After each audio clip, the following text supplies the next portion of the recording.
السلام عليكم ورحمة الله. بسم الله الرحمن الرحيم. الحمد لله رب العالمين والصلاة والسلام على سيدنا Muhammad خاتم الرسل النبيين.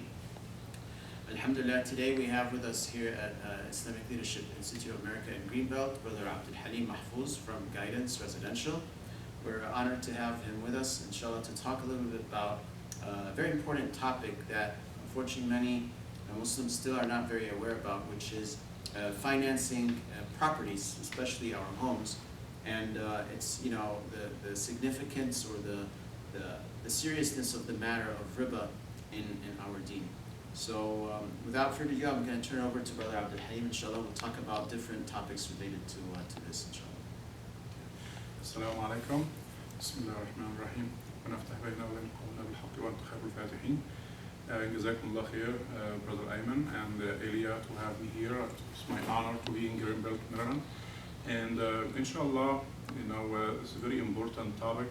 And as many of us, alhamdulillah, we care to seek for, the halal way to have our food. We seek, like halal way to get our relationship, to get marriage, and all other, like manners in our life. We're trying to get them in the right way as Allah subhanahu wa ta'ala choose for us. It's very important to look at the same concept when we are trying to look for a house, because this is very important part of our life. This is where our children can, grow next to their school, and also it's a part of implanting our roots in this country, and it has a lot of benefits. Inshallah, we can talk about it later. So first, let me introduce Guidance Residential, Islamic home financing and refinancing provider. Alhamdulillah, Guidance Residential is #1 Islamic home financing provider in the United States, and that came, with a lot of effort. Alhamdulillah, through the years.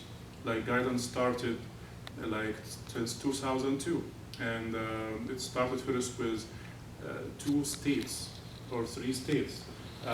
Right now, alhamdulillah, we have a lot. We have about 27 states and 77 offices all around the world. So Guidance Residential is part of Capital Guidance, and we have many sister companies like International Housing Finance. We have Guidance Investment. We have also Guidance Reality. And as I said, we cover 27 countries. We cover 77 offices, all over the world, in Africa and Europe and United States. We have even offices in Saudi Arabia. We introduced to them the Islamic home financing, alhamdulillah, and it's working fine there, alhamdulillah. So so far we financed almost $5 billion in home financing in the market of real estate business. And how Guidance is different. Alhamdulillah, we do have our international Sharia board, and also we are AMJA approved. We have also in our system, we do pure play. That means we don't mix, Islamic way with non-Islamic mortgage. And also, if you can see on the screen now, this is a picture of our Sharia board. They are led with Justice Muhammad Taqi Uthmani. He's the president of the board. So let's talk about what's the difference between Islamic finance way and regular mortgage. The regular mortgage, it uses the word interest, which in Islam, riba, and all of us know riba is prohibited in Islam, because riba means we are selling money with money, or money has value itself, which is not right in Islam. In Islam, the money is supposed to be the mean of the transaction to buy or sell, so the money shouldn't have a value itself. But the only value for the money, it's supposed to be a way for exchange. So interest is not allowed in Islam, also in Judaism and Christianity. And all of us, alhamdulillah, memorize the ayah, Surah Al-Baqarah, number 275. بسم الله الرحمن الرحيم. إن الذين يأكلون الربا يقومون كما يقوم الذي يتخبطه الشيطان من المس ذلك بأنهم قالوا إنما البيع مثل الربا وأحل الله البيع وحرم الربا. It says, those who take unlawful interest will stand before God on the day of judgment as those whose minds have been corrupted by the influence of Satan.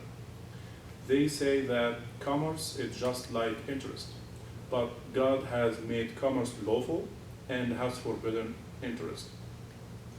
So the same, Allah subhanahu wa ta'ala prohibited interest or usury in other faiths too, like it's prohibited in Judaism and Christianity. And so the same thing. So I want to stop at this ayah for a moment because a lot of people get confused. And Allah subhanahu wa ta'ala even clarifies it in this ayah.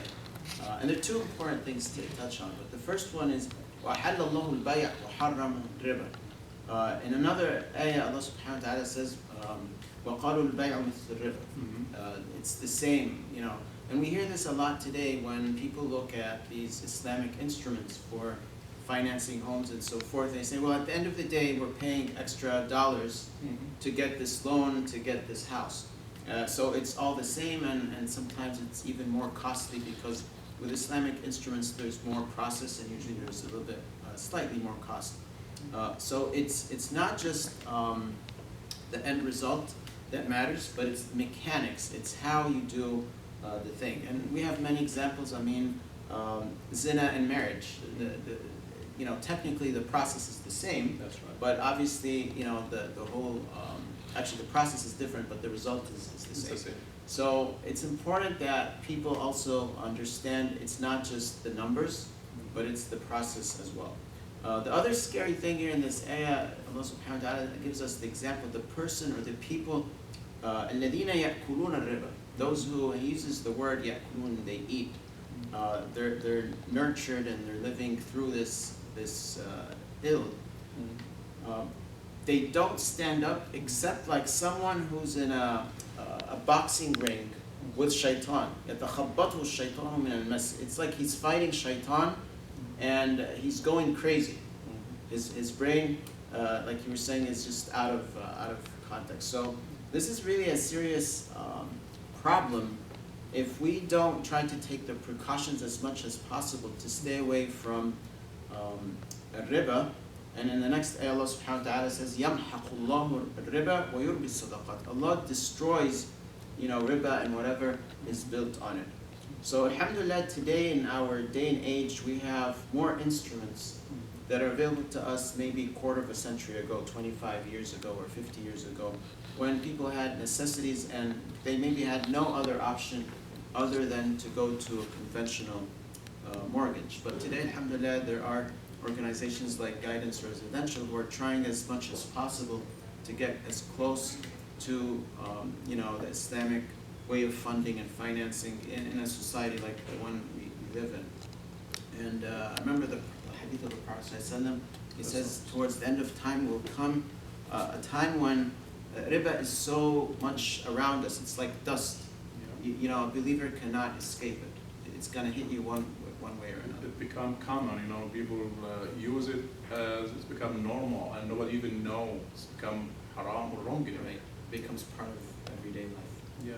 So you were saying something about the founding fathers also kind of discouraging debt and interest? That's right. And this is amazing thing because a lot of people know their names. Like, for example, John Adams. He said, there are two ways to conquer and enslave a country. One is by the sword, and the other is by the debt. And it's amazing because a lot of people they don't even know about that. And also Benjamin Franklin, he said, rather go to bed supperless than rise in debt. So people even that back in history, they know the danger of having, you know, debt or paying interest. And that's very interesting because when we talk about also necessities, al-daruriyat,